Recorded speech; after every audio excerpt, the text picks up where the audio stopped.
The ballroom glittered with crystal light and quiet laughter, the kind that hid more than it revealed.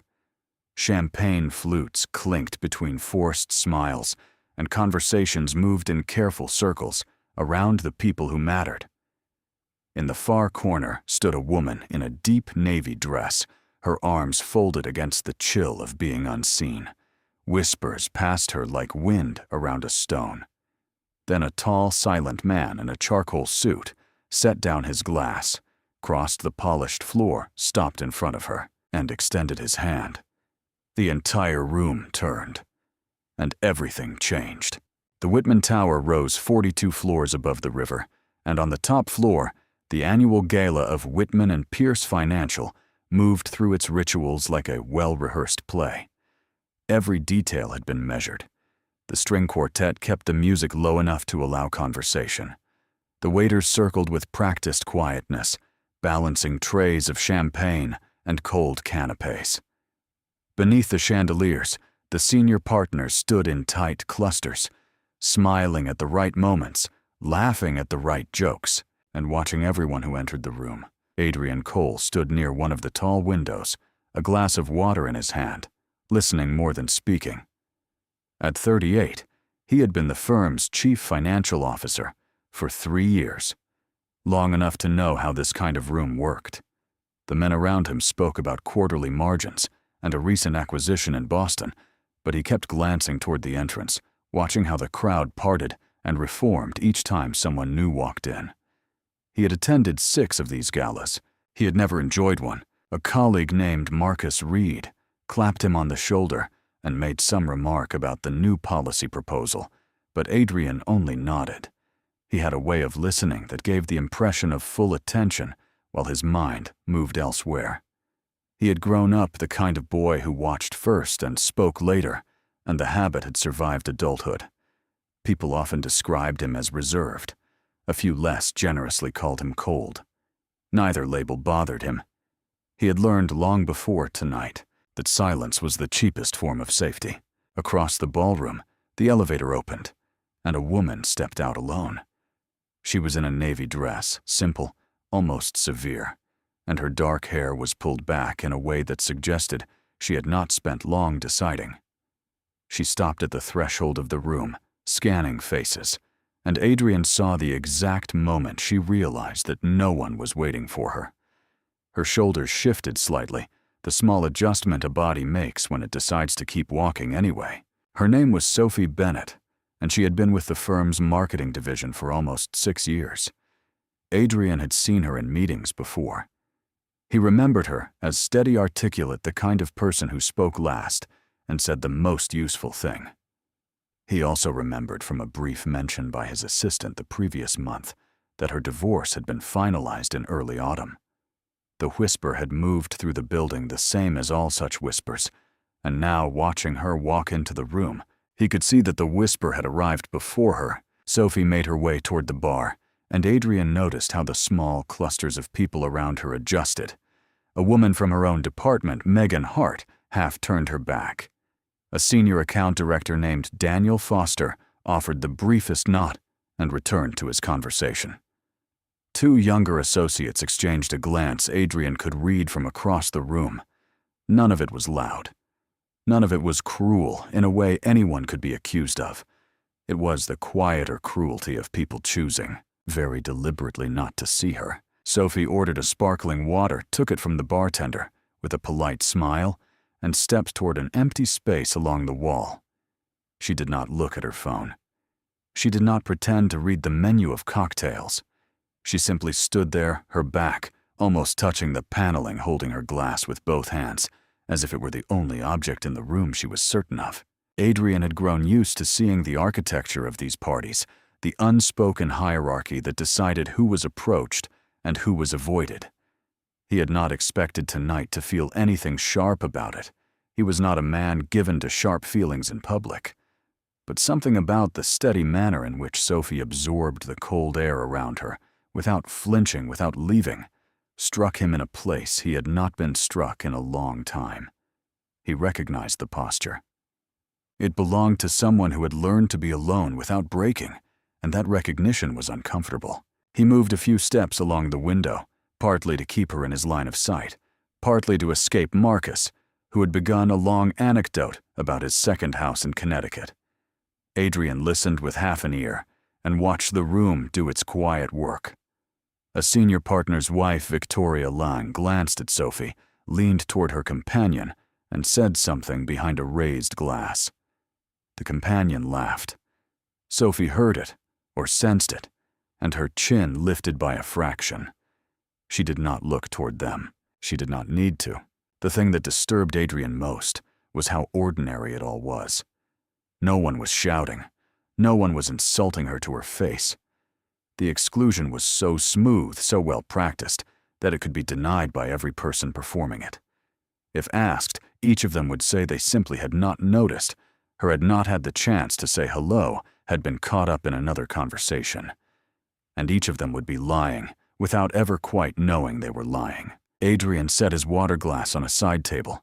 He thought about his own position in the firm, about the careful image he had built over more than a decade, about the dozens of small choices that had shaped how the senior partners saw him. Steady, reliable. Not a man who made scenes. Not a man who attached himself to controversy. Tonight he had been planning to do what he always did at these galas, which was to stay an hour, speak to the right 4 people, and leave before the music shifted to something louder. He glanced at Sophie again. She had finished half her sparkling water. Her eyes moved across the room without settling in the manner of someone quietly deciding how much longer they could endure being there. He estimated she would leave within 15 minutes. He estimated with the same cold accuracy that no one would notice. The choice presented itself to him as a clean equation. He could finish the evening as planned. He could nod to Marcus, exchange a sentence with the managing partner, and walk out into the cold night air with his reputation intact. Or he could cross the floor in full view of every person in the room and speak to a woman whom the room had decided not to see. The first option cost him nothing. The second would cost him something he could not yet measure. He thought of his own life, of the years that had taught him what it felt like to walk into rooms where no one was waiting. He thought of the small accumulated weight of being treated as if he were not entirely there. He had not expected the gala to ask him a real question, but it had asked one, and standing by the window, with his hand still warm from the glass, he knew the answer he had already chosen, even before he allowed himself to admit it. He took a slow breath, adjusted the cuff of his jacket, and stepped away from the window. Marcus said something behind him, perhaps a question, but Adrian did not turn. He moved through the crowd at an unhurried pace, the kind of pace a man uses when he does not want his decision to look like a decision. He passed Daniel Foster, who glanced up with mild curiosity. He passed Victoria Lang, who tracked him with sharper interest. He passed 2 of the younger associates, who fell silent as he went by. Sophie did not see him at first. She was watching the band, or pretending to. When she sensed someone approaching, she straightened slightly, bracing for a polite excuse to leave. Then she saw who it was, and her expression flickered. Surprise, caution, something else underneath that she hid almost immediately. Adrian stopped a respectful distance from her. He did not smile in the wide, performative manner the rest of the room smiled. He simply met her eyes and spoke in a low, even register, a voice that had nothing to prove. "I don't think we've been properly introduced tonight," he said. "Adrian Cole. I work in finance." Sophie studied him for a moment before answering. He could see her checking his face for the small signs that always preceded condescension, the tightness at the corners of the mouth, the rehearsed warmth that hid pity. She did not seem to find them, her shoulders eased by a fraction. "Sophie Bennett," she said. "Marketing." "I know," Adrian replied, and he let the words sit without explanation. Around them, the room was already noticing. Conversations did not stop, but they shifted in tone like a current shifting when something solid drops into the water. He felt the eyes on his back. He had expected them. He had stepped away from his safe corner, and the corner would not be there when he returned. He looked at Sophie at the careful grip on her glass, at the steadiness she had not surrendered even after an hour of being unseen. Whatever happened next, he understood would not be a small thing. It would not be a private kindness. It would be witnessed, weighed, and remembered. And he had already made his choice. He set his hand lightly against the edge of the small table beside them and prepared to ask her the question that would change the temperature of the entire room. The string quartet shifted into something slower, a piece with a long opening line that gave the room permission to lower its voice. Adrian heard the change before he registered it, and he understood that the moment had arrived earlier than he had planned. "They've started the dance set," he said, keeping his tone factual, almost dry.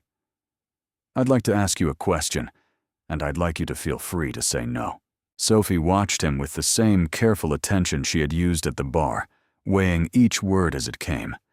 Her grip on the glass loosened slightly, then tightened again, as if she had not yet decided which response to prepare. She did not answer, so he continued. "Would you join me on the floor?" For a moment, she did not move. Adrian could see the calculation behind her eyes, the small, painful arithmetic of someone who had been treated as a problem for so long that kindness itself had become suspect. Around them, the texture of the room had changed. The conversations nearest to them had thinned. A waiter slowed his pace as he passed, then continued. "Mr. Cole," Sophie said quietly, "I don't think this is a good idea." "Adrian," he replied. "And I'd like to hear why before I accept that." She set her glass on the side table with deliberate care, choosing her words. Her voice stayed low, audible only to him. "Because half this room has been waiting to see what I'd do tonight. And the other half has been waiting to see what someone like you would do near someone like me." Adrian considered her answer. He did not contest it, because she was right, and pretending otherwise would have insulted her. He simply nodded once in the same understated manner he used when an analyst presented a difficult truth. "That's accurate," he said. "I've thought about it. I'm asking anyway." Across the floor, near a column draped in soft white fabric, Victoria Lang leaned toward her husband and said something that did not need to be heard. Daniel Foster lifted his glass to his lips without drinking and watched the two of them over the rim. Megan Hart had stopped moving entirely. Sophie noticed all of it. Adrian could see her counting the eyes on her, and he saw the small, familiar instinct rise in her, the impulse to make herself smaller, to slip out through one of the side doors and let the evening close over her absence. He had watched her hold that impulse off for nearly an hour. He understood that he was asking her to hold it off again, in front of more people with louder consequences. "If you walk out there with me," she said, "tomorrow morning your name will be in 3 different conversations you won't be in the room for." "I know," he said, "and mine will be in 5. "I know that too." She studied him a moment longer. Whatever she found in his face must have been steady enough, because she'd straightened, lifted her chin a fraction, and gave him the smallest nod. "All right," she said. "One song." He offered his hand. She took it, and the warmth of her palm against his was the first warm thing he had felt in the room all night. They walked toward the dance floor together, neither hurried nor hesitant. Adrian did not look at Marcus, who had finally fallen silent. He did not look at the senior partner near the bar who had stopped speaking mid-sentence. He kept his pace even, and his eyes ahead, because he understood that the moment they appeared, rushed or apologetic, the entire performance would collapse into something the room could devour. The polished floor reflected the chandeliers above them in long, blurred ribbons of light. A few couples were already dancing, mostly senior executives and their spouses, and the couples nearest the edge drifted aside almost instinctively as Adrian and Sophie reached the open space. He turned to face her, set one hand at a respectful distance from her waist, and let her decide where to place her own. "I'm not very good at this," she said, almost to herself. "Neither am I," he replied. "We'll keep it simple." They began to move. The quartet had settled into a slow waltz, the kind that did not demand anything dramatic, only steadiness. Adrian counted the time in his head with the same quiet precision he gave to figures on a balance sheet, and the rhythm gave him something to hold on to. Sophie's shoulders, which had been carrying the weight of the entire evening, eased by a small but visible degree. For perhaps 30 seconds the room did not exist. Then it returned all at once, with a low pressure he felt against the back of his neck. He could see in the long mirror behind the bar, the shape of the gala rearranging itself around them. Heads turned. A senior partner named James Whitcomb, the firm's managing director, had stepped to the edge of his cluster and was watching them with a still, unreadable expression. Beside him, Victoria Lang had brought one hand to her collarbone, a gesture she used when she wanted to be observed reacting to something. "They're staring," Sophie murmured. "Yes, you're going to regret this. I considered that," Adrian said. "I decided it wasn't a good enough reason." She looked up at him then, properly for the first time since they had stepped onto the floor. Her eyes were brown, steady, and tired, in a way that had nothing to do with the hour. He saw the woman who had sat through 6 years of meetings and earned her place by being better than the room required. He saw the woman who had walked in alone tonight, knowing exactly what would be waiting for her. "Why?" she asked very softly. Why are you doing this?" Adrian thought about how to answer. The honest version was longer than the song would allow, and he was not a man who unloaded long answers in public. He chose the shortest version that was still true. "Because no one should have to stand against a wall for an hour and pretend they don't notice," he said. "And because I noticed." She did not reply. Her hand at his shoulder shifted slightly, as if she had to adjust her grip on something heavier than she had expected. The song was halfway through when the first interruption arrived. Marcus Reed, his earlier ease replaced by a thin professional smile, drifted to the edge of the floor and caught Adrian's eye. He did not approach. He simply stood there, holding a fresh glass of wine, with the patience of a man who intended to be seen waiting. Adrian turned them gently so that his back was to Marcus, and the movement was subtle enough that Sophie did not have to acknowledge it. She felt it, though. He could tell from how her breath shortened. "Your friend wants a word," she said. "He'll wait. He won't be the only one. He still won't be the most important conversation in this room tonight." The song reached its final phrase. Adrian slowed their movement so the last steps could land on the music's last note, and when the quartet drew its bow across the closing chord, he did not immediately let go of her hand. He guided her instead off the floor toward the quieter side of the room, where a row of tall windows looked out over the river and the lights of the bridge beyond. It was there in that brief corridor of relative privacy that the second wave reached them. Daniel Foster appeared at Adrian's elbow with the practiced casualness of a man delivering a message he had been instructed to make sound informal. "Adrian," he said, with a smile that did not move past his cheeks. "Do you have a moment? James would like a quick word at the bar." Adrian looked at him for a long second. "I'll be there in a few minutes." He suggested now, and I'm suggesting a few minutes. The smile on Daniel's face flickered. He gave a small formal nod and withdrew. Sophie was already gathering herself. Adrian could see the shift, the way her composure tightened back into the armor she had walked in with.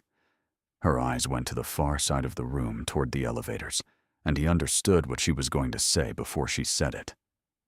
"I should go," she said. "This is going to get worse for you, and I'm not going to be the reason." "You're not the reason," Adrian replied. "Whatever this becomes, it was already there before tonight. You only made it visible." She shook her head, and her voice dropped lower. "You don't understand. I've been through this kind of room before. They'll twist it. By Monday, there will be a version of tonight that has nothing to do with what actually happened, and I won't be in any position to correct it. Neither will you." He did not argue because the part of him that ran balance sheets knew she was right. Instead, he said the only thing he had left. "Stay. Adrian. One more song. After that, if you want to leave, I'll walk you to the elevator myself. She looked at him, and for a moment, he thought she was going to agree. Then a small group near the bar shifted, and James Whitcomb's profile became visible, and Sophie's expression closed. She stepped back from him, slowly retreating from a fire that had begun to throw sparks. "I'm sorry," she said. "I really am." She turned and walked toward the elevators. Adrian did not follow. He stood alone at the edge of the dance floor, his hand still half raised from where hers had just been, and he felt the room watching him with a new, sharper interest. Somewhere behind him, the quartet had begun another piece, a slower one, and a few couples drifted out to dance. For perhaps 10 seconds, he did not move. To anyone observing, he looked like a man who had misjudged a moment and was now paying for it in public. He could feel the interpretation forming in real time around him, the small, decisive way a story sets in a room when no one bothers to correct it. Marcus was approaching from one direction. Daniel was returning from the other. James Whitcomb had turned fully toward him at the bar. Adrian lowered his hand. He looked once toward the elevators, where Sophie had already disappeared around the corner of the corridor, and he understood with the same cold clarity he had felt at the window an hour earlier that the evening had reached the point where doing nothing would cost him more than doing something. He let the next song begin without him, and he started to walk. Adrian walked. He did not walk toward Marcus or Daniel or James Whitcomb at the bar. He walked in the direction Sophie had gone, with the same unhurried pace he had used crossing the floor an hour earlier. Marcus called his name once low enough not to carry, but Adrian did not turn. Daniel stepped into his path with a careful professional smile, and Adrian moved around him without breaking stride. "Adrian," Daniel said, "James is waiting." "Then he'll wait a little longer."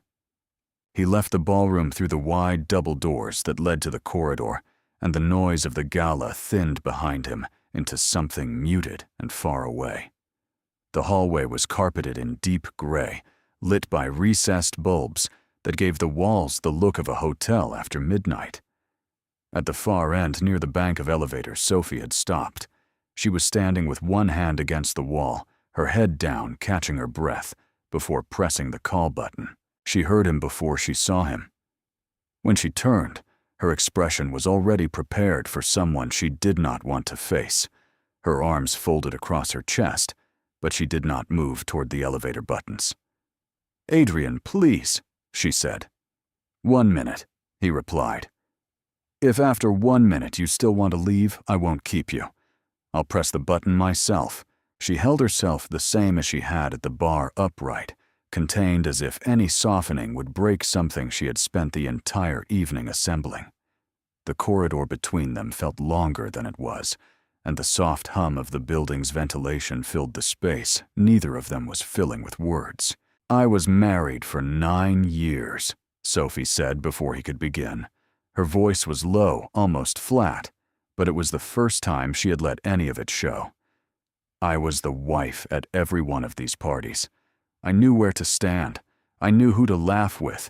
I knew which questions to ask the partners' wives, and I knew which subjects to avoid. I was very good at it." Adrian did not interrupt. "Then 6 months ago I stopped being someone's wife, and the same women who used to ask after my weekend stopped meeting my eyes in the elevator. The same men who used to refill my glass started forgetting I was in the room. It wasn't personal. That is the worst part of it. They didn't decide to dislike me. They just decided I wasn't useful anymore." She breathed in once slowly, and her shoulders settled into something Adrian recognized too well, the bearing of someone who had learned to stand against absence the way other people stand against weather. "So when you walked across that floor tonight," she continued, "I didn't think you were being kind. I thought you were being careless, and I thought tomorrow you would understand, in a very specific and detailed way, the cost of being careless near someone like me." Adrian listened the entire way. He did not look at his watch, did not glance toward the corridor, did not let his face arrange itself into anything that would have made her feel observed rather than heard. When she was finished, he allowed her words to settle before he answered.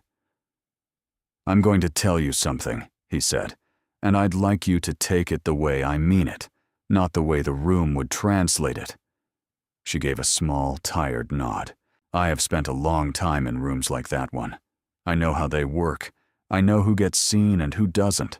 I know the cost of standing too close to the wrong person, and I have until tonight paid that cost by staying in the safest part of every room I walked into. I've made a career of being careful. It's not something I'm proud of, it's just true." He kept his voice level, the steady delivery of a man stating a position he had already verified. "What I saw tonight wasn't a difficult woman. It wasn't a complication. It wasn't a problem the firm has to manage.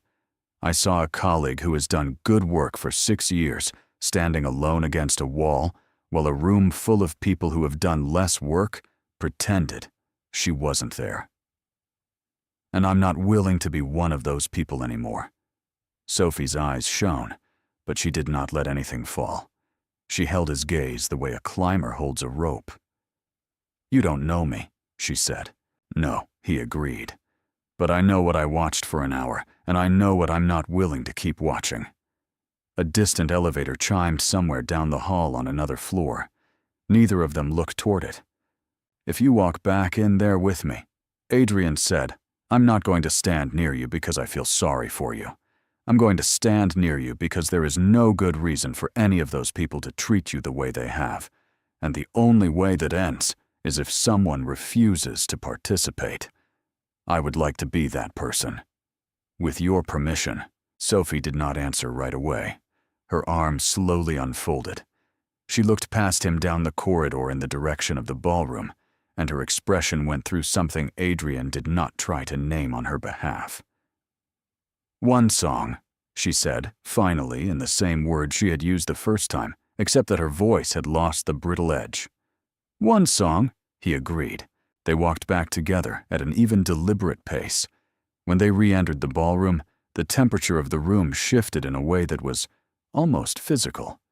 Conversations thinned for the second time that evening. Marcus, who had retreated near the bar, set his glass down and watched them cross the floor with an expression that was no longer hostile, only thoughtful, as though he were rearranging something in his own mind. Daniel did not approach. James Whitcomb, the managing director, observed them without expression, and then very deliberately turned back to the woman he had been speaking to and resumed his conversation. It was a small gesture. In a room like this, it was not small at all. The quartet was nearly through a slow piece. Adrian led Sophie to the same place on the floor they had occupied earlier and turned to face her. This time, she did not wait for him to extend his hand. She stepped into the frame the way someone steps into a doorway they have decided to walk through. They began to move. The music carried them through its last full passage, and Adrian felt the difference at once. The first dance had been a question. This one was an answer. Sophie's shoulders did not lift toward her ears. Her grip at his arm was steady, almost casual. She did not check the room over his shoulder. She did not count the eyes on her. Whatever she had been carrying when she walked in, she was carrying less of it now, and he could feel the difference in the simple weight of her hand. Around them, the room adjusted. Victoria Lang turned away, first drawn into a conversation across her own circle. Megan Hart, after a long, complicated look, said something to the woman beside her and walked toward the bar. Two of the younger associates exchanged a glance that Adrian thought was no longer about Sophie at all, but about themselves, about the version of the evening they were going to remember. Even Marcus, standing apart now with his glass refilled, lifted his chin in something that was not quite a greeting and not quite an apology, but closer to the second than the first. The judgment did not vanish. It softened in the way a current softens, when something solid stops resisting it and starts moving with it. "I owe you an apology," Sophie said quietly near the end of the song. "For what? For thinking the worst of you in the corridor." "You weren't wrong to," Adrian said. "You were just wrong about me specifically." She made a sound that was almost a laugh, the first he had heard from her all night. It was small and tired and real. The quartet drew its bow across the closing chord. The other couples drifted toward the edges of the floor. Adrian let his hand slide gently from her waist and stepped back, and Sophie did not move away from him afterward. She simply stood where she was in the open light of the chandeliers in the center of a room that had decided for one night at least that it could not quite write the story it had wanted to write. They did not stay much longer. There was no reason to. The point had been made not in words, but in the simple public fact that a woman the room had tried to erase was standing at the center of it, with someone beside her, and that the two of them were not in a hurry. Adrian collected her coat himself. He did not ask a waiter to do it. He walked to the coat check, gave both ticket stubs, and helped Sophie into the long charcoal wool of her coat with the same practical care he gave to everything else in his life. At the elevator, James Whitcomb caught his eye across the room. Adrian held the look for a measured second and gave a single small nod, the kind a man gives when he has not asked permission and does not need it. James returned the nod more slowly and looked away. The elevator opened. They stepped inside. The doors closed on the noise of the gala, on the chandeliers, on the clusters of people who would by Monday morning have begun to rewrite what they had seen. Inside the small mirrored box of the elevator, the silence was not heavy. It was the silence of two people who had stopped performing and had not yet decided what came next. "I'm not going to thank you," Sophie said as the floors counted down. "I wasn't expecting you to. I just wanted you to know." Noted. When the doors opened on the lobby, the autumn air came in cool and sharp from the open street beyond. Adrian gestured toward the door, and they stepped out together onto the wide stone steps of the Whitman Tower. He did not put a hand at her back. He did not offer her his arm. He walked beside her half a step behind, matching her pace without crowding it. At the curb, a black car was waiting. Sophie stopped. She turned to him, and in the light from the street lamps, her face looked younger than it had under the chandeliers, less guarded, less rehearsed. "I don't know what tomorrow is going to look like," she said. "Neither do I," Adrian replied. "But I'd like to find out without the chandeliers." Her mouth lifted just a little on one side. It was not quite a smile. It was something quieter and steadier, and it stayed. "Good night, Adrian." "Good night, Sophie." She got into the car. The door closed. The car pulled into the slow river of late traffic and disappeared around the corner. Adrian stood on the steps for a long moment, his hands in his coat pockets, watching the spot where her car had been. Then he turned up his collar against the evening chill and walked toward his own. People are rarely excluded because they have done something wrong. Most often, they are excluded because the room around them has decided that a kind of silence is easier than a kind of honesty. The silence costs nothing to the people who keep it. It costs everything to the person standing alone against the wall. It takes very little to break that silence. A name spoken at the right moment. A hand offered without conditions. A choice made in front of witnesses to see another person clearly and refuse to look away. Kindness, the real kind, is not soft. It is not weakness. It is the steady willingness to step into the center of a room and tell the truth about what you see, even when the room would rather you didn't. A single act of that kind of courage will not change every room, but it will change one. And that is usually enough.